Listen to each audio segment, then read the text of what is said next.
Welcome to my first tech video. You may know me from my other channel, Mr. Virtue, or maybe you've heard my music or seen some of my photography on Instagram or my other socials and whatnot. But either way, welcome to my tech channel, and thank you for tuning in. Today I'll be talking about the Surface Book 3 and whether or not it's worth getting in 2025, and just my thoughts about it in general. I'll be talking about the specs first, then a walk around of the device and talking about the design, and at the end I will give my thoughts and pros and cons and as such. I will be showing gameplay throughout the video that's recorded on my Surface Book 3. I will show the settings for the games as well before showing the gameplay. The gameplay will be shown throughout the video. Let's just get straight into it. So the specs, I will be talking about the 15-inch version specifically, since that's the one I have, and since I think 13-inch laptop is a bit too small in my opinion. I think at least 14 inches for a laptop, the screen, 14-15 inch is a sweet spot. Personally, I don't like 13-inch laptops. That's just my opinion. I think they're too small, the screen is too small. I'll be talking about the 15-inch version because that's the one I have. So yeah, it has a pixel sense display, which is a touch display, 10-point multi-touch. The aspect ratio of the display is 3:2.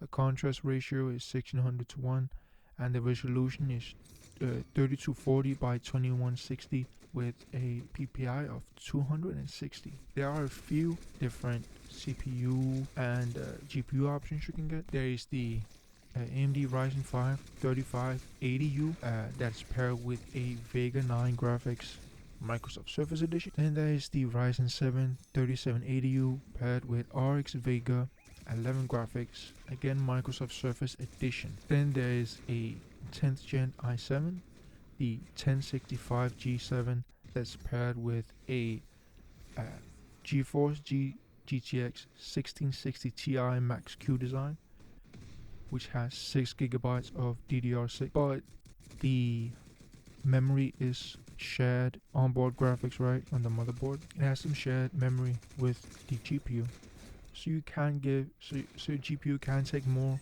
if needed, since there is some shared memory there. Yeah, so the version I have of the Surface Book is the one with the 10th gen i7 and the 1660 Ti Max Q. Then there's 3 different storage options. There's 256 gigs, 512 gigs, and 2 terabyte SSDs, of course. I have the 512 version, which I'm glad there's no 128 gig version of the laptop, because that would be insane. That is way too little. So the laptop also have Wi-Fi 6. I know it's not the latest, the latest Wi-Fi 7, but the laptop is a few years old, so it has Wi-Fi 6, which is really good. It has Bluetooth 5.0, and the 15-inch version, which is the one I'm going to be mainly focused on, since it's the one I have, like I said before. It has built-in Xbox wireless 4 controllers in case you need that. Now around the screen there is at the top there's some cameras and sensors and some microphones. The camera is a Windows Hello face attention camera. It is 5 megapixels and they have 1080p video, it says, but it's not, I mean, the video is not that great. I'll be honest. There's also a rear facing camera on this device and a microphone on the back as well near the camera. The rear facing camera is 8 megapixel. Again, has 1080p video, but I doubt you'll be using that, but it is there if you need camera on your device. It is a 2-in-1, I forgot to say that, but it is a 2-in-1. Then there's dual far field studio mics, as to call it. I would say from my experience the microphones are okay, and the laptop with the keyboard included, since this is 2-in-1 with the screen attached to the keyboard. It weighs 1.9 kilos, so almost 2 kilos. If you're looking at something like the 2018 MacBook Pro, the one with the touch bar, if you're looking at something like that, the 15-inch version, it weighs roughly the same. It's 1.8 kilos from what I could find. So they are very close in weight. But if weight is a big factor to you, this is almost 2 kilos for the 15-inch version. If you carry it around in your backpack for quite a while, you will notice you have more weight, especially if you come from a lighter laptop and then you switch to something like this and carry it around. You will start to notice the extra weight over a longer period of time, right? If you just have it in your backpack for like 10-15 minutes, you won't really notice, from my experience. So now to the design and work on the device. So the body is made of magnesium. There is some very little amount of plastic. For example, the vents on the screen, from what I know, they seem to be made from plastic, from my understanding. And there is like a little plastic bit on the top to allow for the network signals and whatnot to come through, right? Because otherwise they would just bounce around in the device. There are physical buttons on the top of the device.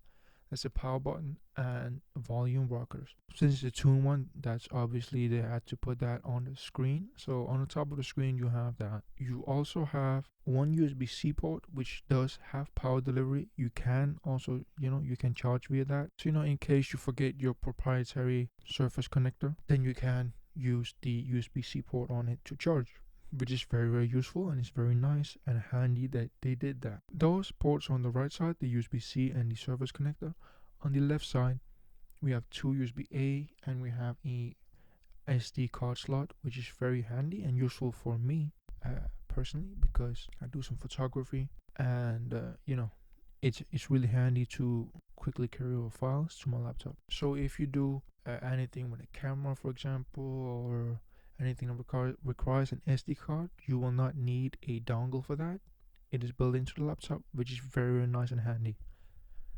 Though if you do require more ports, right? Like if you need two USB-C ports or more USB-A, you will require a dongle. But there is a decent selection of ports on the laptop itself, which is very nice. The keyboard is decent, is solid. It's a pretty good keyboard in my opinion. I don't have anything against it, or I don't mind typing on it. It's not the best keyboard, obviously, but it's nice to type on. It's decent to type on. It gets the job done. It's not offensive in any way, and it doesn't make me be like, oh, I need to use an external keyboard. The trackpad is also a decent size, but it is made of plastic, from what I could find. But it's a decent sized trackpad and it's pretty nice. Of course, for the standards in 2025, it's on the smaller side with how big trackpads are getting, but it's a good size trackpad. It's very useful and it's nice. Though when you do type on the keyboard and you use the laptop and you rest your wrists on the laptop, the edges of the base are somewhat sharp. So when you do rest your wrist on the laptop over a longer period of time, if your arms start going below, like at an angle onto the laptop, you will start feeling it a bit when you're using the keyboard. Like let's say you're gaming, you might start feeling that edge rub against your forearm, which is not very nice. It's not very pleasant.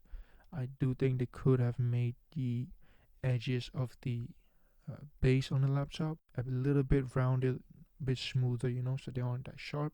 I know they're trying to go for that nice, clean, sharp look, which they have achieved. They have achieved that MacBook-esque look, but it's not very comfortable over a longer period of time, in my opinion. So if you do need to use it over a longer period of time, or you are gaming with the keyboard, then I will suggest maybe putting something over the edges of the base, or get like a wrist rest, or use an external keyboard to game on. If you're using controller, obviously you won't have to worry about that, because you won't be resting your forearms or wrist on the laptop itself. Now let's get into the performance a bit. Oh, before we do that, I will mention the hinge is made of metal from what I could find. It is a very solid hinge. It's a good hinge. I have not once felt like insecure with the hinge, or like the hinge is going to, just flop around, or like it's going to fail me or something. The hinge is very solid and secure from my experience that I've had. If you have had any different experiences with the hinge, if you have had a Surface Book 3 yourself, let me know in the comments below. I would be happy to hear your experience with if you have had one. Now to performance. So I will talk about gaming performance, creative work, and just normal daily use. I will go through that in that order. So for gaming, For most games that I have played, it has worked fantastic. It's worked well. I had have to tweak some settings in certain games here and there, which I'll mention in a bit. But otherwise, it has handled everything I have played and thrown at it right so far, which is awesome. Esports title is going to run smoothly. League of Legends, Rocket League, 2xKO, Fortnite, stuff like that is going to run smoothly. League of Legends, you can max out everything because, I mean, it's League of Legends, the graphics are not anything special. Rocket League, you can run things pretty high. I don't have Rocket League installed anymore, so I can't show my settings. But if I find some optimal settings on the internet somewhere, I'll put them up on screen. 2xKO, I'll show my settings on the screen now.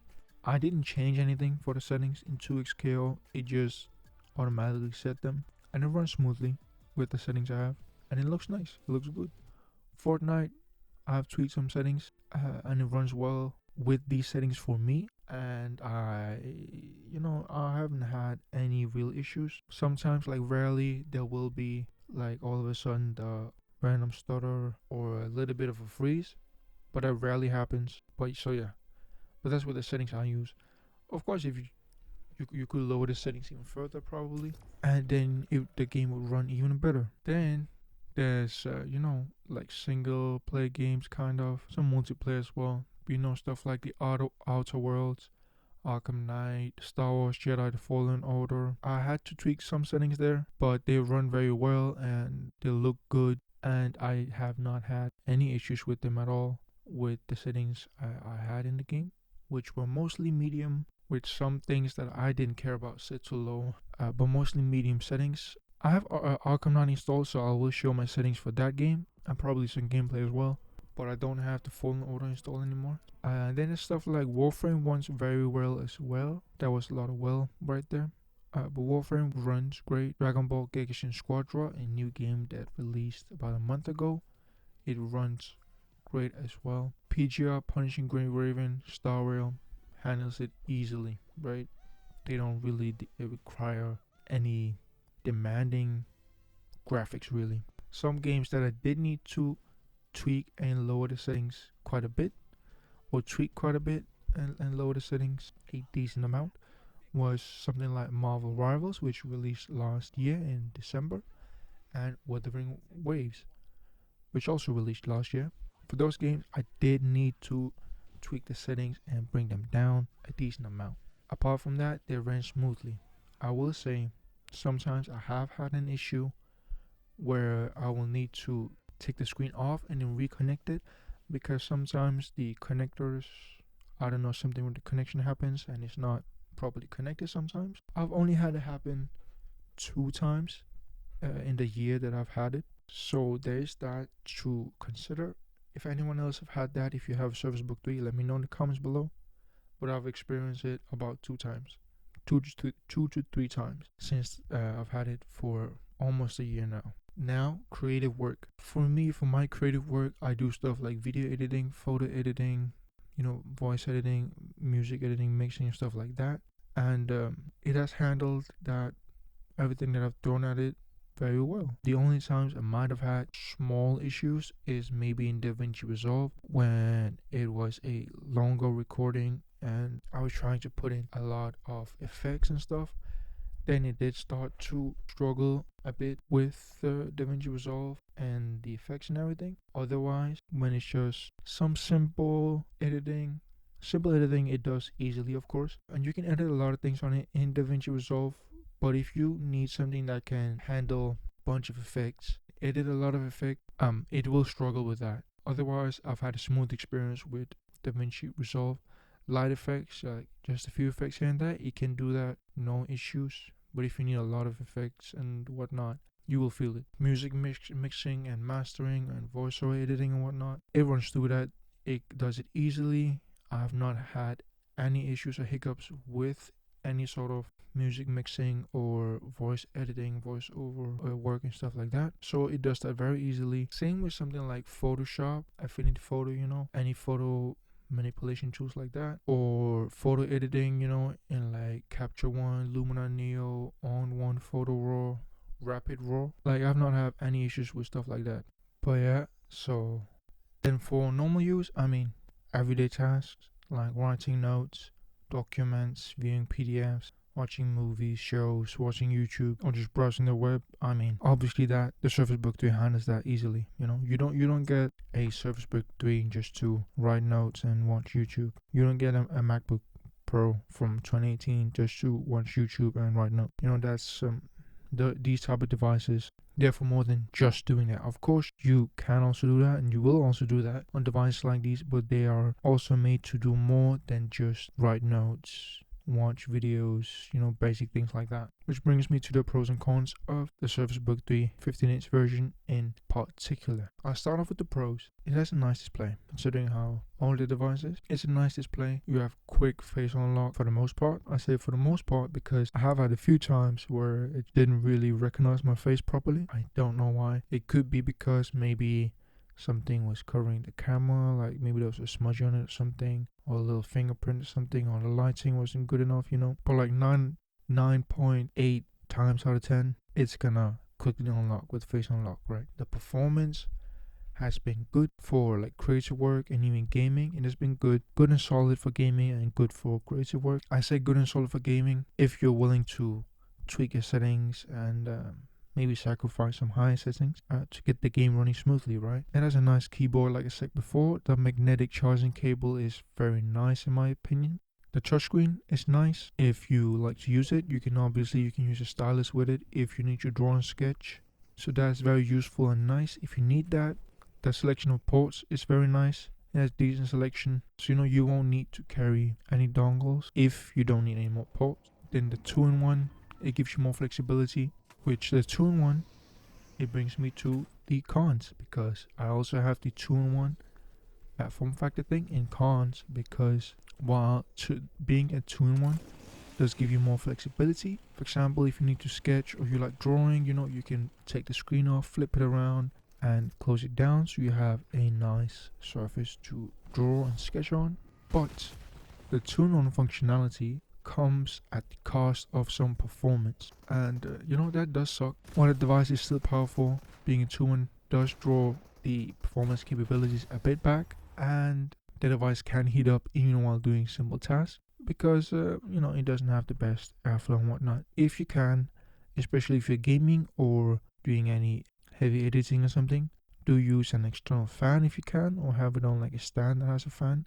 That would be very useful in keeping the device at lower temperatures. If you aren't too concerned with that, then you don't need to worry at all. It does stay at decent temperatures when you're just taking notes and whatnot, just doing normal everyday things, simple tasks. It shouldn't get very hot while you do that. But if you're editing or gaming or something, an external fan would help keep it cooler and performance higher, right? Also, I don't use it much in tablet mode. I have turned the screen around a few times just to watch a movie on the go, or just chill and browse or something like that when I've needed. Another con would be it doesn't seem to be the easiest to fix or repair. So if that is something you like to do, maybe this is not the device for you. But I will try to find some guides and link them below. If there's no guides at all, it's because I couldn't find any. Now, my final thoughts on the device and if it's worth it in 2025 and if you should get it. The specs are pretty solid. Like, they're decent specs, they're pretty solid specs, and they do hold up to do creative work and some gaming. It runs all the games well. For some games you will need to tweak stuff, especially for newer games you will need to tweak things. But if you don't want to, like I said before, if you don't want to sacrifice any graphical quality at all or tweak any settings, you should definitely look elsewhere for something that has a lot more performance and raw power and GPU capabilities. Apart from that, if you want a 13-inch laptop, well, I don't think a 13-inch laptop is worth it. And if you're looking at the 13-inch version of the Surface Book, I definitely think you should look elsewhere. That's just my opinion. For the 15-inch version, I will say if all you need to do is write notes, documents, PowerPoints, view PDFs, and just browse the web and watch some YouTube and whatnot, if that's all you need to do on a laptop, do not get this device. You're better off getting something cheaper like a ThinkPad or something like that, because like I said earlier, there's no point in getting a device like this, the Surface Book, or any device that has dedicated graphics and a lot of power in it just to write notes and view YouTube and PDFs and PowerPoint. There's no point in getting devices like this just for that. If that's all you need, get something cheaper like a ThinkPad or some older Asus notebooks, HP XPS. If you do need the power or the flexibility of the 2-in-1, then I think it's a solid choice if you need to get some creative work done, some gaming and whatnot. But if you want a device that can do the things I just said, like editing and whatnot, and you want it to be a bit more future proof, this is not it for you. But otherwise, if you just need a device that can do all those things right now, and you'll upgrade in a few years because you're just starting out, if you can find it for the right price, it is a very good pickup if you can find it for a good price. If you can find it for around 180 US dollars or around 153 euros, it's a pretty good pickup for around that price. I would not go much higher than that for the Surface Book 3. 170 euros, 180 euros, I would say 200 euros max. I would not go much higher than that. Right, 200 euros, that's the upper end. And then I would hope you also get like a stylus included and charger and everything. But yeah, the one I had, it was around 150 euros that I got it for, which I think that's a pretty good price to get the Surface Book 3 for. It's a very good pickup for that price, in my opinion. If you can get something better at that price, of course, more power to you. But I think it's a solid pickup for that price. Yeah, that's it for this video. I hope you enjoyed and you learned something, and I help you make an informed decision on if you want to buy a Surface Book 3 or not. I look forward to making more tech videos about more laptops, phones, microphones, cameras, any tech I find cool and interesting. I will be making videos about that. Thank you so much for watching this video. Like I said, I hope you learned something. I hope you enjoyed it. And yeah, thank you for watching. Leave a comment below if you want, and let me know your thoughts on the Surface Book 3, if you have owned it or if you're looking to get one. Check out my socials. They will be on screen as well in the description below. Thank you for watching. Like and subscribe, ring the notification bell so you can be ready for the next video I upload. But thank you for watching. Spread love, spread kindness, spread peace. Say something nice to someone you care about. See you in the next one. Free Palestine, free Kashmir. Peace out.